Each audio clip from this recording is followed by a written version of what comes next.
सो भाई लोग और बहन लोग, आज हम लोग डिस्कस करेंगे एक फेमस केस जो कि है Solomon versus Solomon and company limited. Solomon वो बंदा था जो साल 1897 में, हाँ वो हिंदी में बोलने को नहीं होता है मेरे को डेट सब, हाँ हिंदी में सुनने का है तो सुनो, 1897, वैसे साथ में बोलने का नहीं होता है। सोलोमन जो था उस समय वो एक सोल प्रोप्राइटर था और उस समय कोई बूट का धंधा कर रहा था। बूट वो जूता पहनता है ना, बोल बूट का धंधा करता था। तो वो सोचा कि आदमी लोग को हुतिया कैसे बनाए। तो वो गया और सोचा घर पे जाके, या कहीं भी सोचा, तो सोचा कि अपन एक कंपनी खोलेगा, अपना ही बूट बिजनेस अपने आप को ही बेचेगा। 1.5 साल था ना वो। तो कंपनी खोला वो। कंपनी का वैल्यूएशन था 39,000 पाउंड्स। ठीक है, 39,000 पाउंड्स को मेरे को हिंदी में बोलने को नहीं होता है, होता भी नहीं है, कुछ भी नहीं, पाउंड्स ही होगा। तो और उसका जो पैसा है वो ट्रांसफ़र किया था अपने आप को, मतलब अपने ट्रांसफ़र किया था शेयर्स और डिबेंचर से, और एसेट वैसेट सब अपना ही बिजनेस का ले लिया था, एक्वायर कर लिया था उस कंपनी के लिए। तो पता होगा कि पब्लिक कंपनी बनाने के लिए 7 लोग चाहिए होते हैं। सो 1.5 ढू लक देखो, उसका लक देखो, किस्मत से इतना लकी था वो कि 7 लोग उसके ही परिवार में था। एक वो खुद, एक उसकी बीबी, एक उसकी बेटी और 4 बेटे, हो गए 7 जन। तो वो चला गया भाई कंपनी बनाने के लिए, पब्लिक कंपनी बनाने के लिए गया। लेकिन हुआ क्या, अब मैं बताएगा क्या हुआ है। कि जो 39,000 पाउंड था, जिसमें 9,000 पाउंड था वो कैश था, और अपने आप को वो इशू कर लेता था 1,000 फुल्ली पेड अप, मतलब 1,000 fully paid up secured debenture अपने आप को इशू कर लिया था।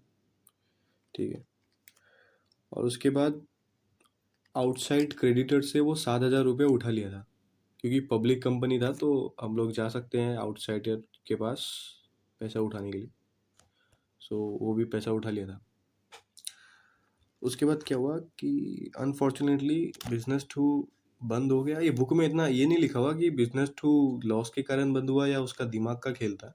मेरे को लगता है, मेरे को डाउट है उसका दिमाग का खेल था, लेकिन मैं ऐसे कोई क्लेम नहीं कर रहा कि उसका दिमाग का ही खेल था। मैं मतलब अपने पर्सपेक्टिव से बता रहा हूँ। सो बिजनेस बिजनेस जो है वो बंद हो गया 1 ही साल के अंदर अंदर। उस समय जो एसेट का वैल्यूएशन था वो था 6,000 रुपया, और जिसमें से उसका लाइबिलिटी ज़्यादा था, 17,000 का लाइबिलिटी था भाई का, जिसमें से 10,000 वो खुद से खुद ही पाता था अपने ही कंपनी से।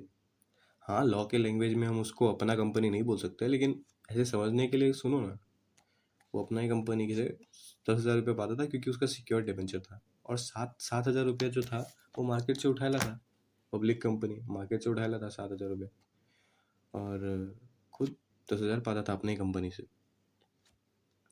सो वो अपना पैसा खुद ही ले लिया, क्योंकि 6,000 रुपये का एसेट बचा था, रुपया नहीं, 6,000 पाउंड्स का एसेट बचा था, और 7,000 तो मार्केट में देना था, जो कि अनसिक्योर्ड डिबेंचर दिया था वो मार्केट में, लेकिन खुद को वो सिक्योरिटी दिया था।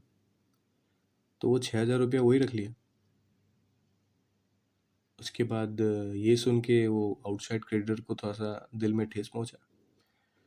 आउटसाइड क्रेडिटर जाके हाउस ऑफ लॉर्ड्स में अपील किया कि ये सोलोमन और सोलोमन एंड कंपनी सेम है, वन एंड द सेम। तो ये जो पैसा है वो हम लोग को मिलना चाहिए, ना कि सोलोमन को अपने आप को लेना चाहिए। तो हाउस ऑफ लॉर्ड्स अपना डिसीजन दिया कि in case in the eyes of law, कानून के नज़रों में सोलोमन और सोलोमन कंपनी डिफरेंट पर्सन है। ठीक है, सोलोमन एंड कंपनी आर्टिफिशियल अलग पर्सन है, और वो रियल पर्सन अलग है, वो लोग दोनों अलग अलग है, ओनर और उसका कंपनी दोनों अलग अलग होता है। सो जो ये आउटसाइड क्रेडिटर्स लोग था उसका रिजेक्ट कर दिया अपील, और तब से ये रूल बन गया सेपरेट लीगल एंटिटी का। सो भाई लोग, आप उन ये बताना चाहता है कि आप उन लोग को जब भी पूछेंगे एग्ज़ाम में कि सेपरेट लीगल एंटिटी कहाँ से आया, ये लिखने का कि सोलोमन एंड सोलोमन कंपनी से आया, जो कि हुआ था इन द ईयर 1897।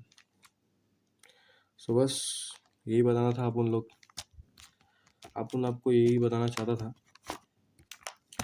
ताकि भाई लोग को पता चले और बहन लोग को भी कि ये सोलोमन एंड सोलोमन कंपनी का केस टू क्या है। चलता है, अपन बाद में मिलता है। चलो, जय हिंद, राधे राधे, सत श्री अकाल, वालेकुम अस्सलाम।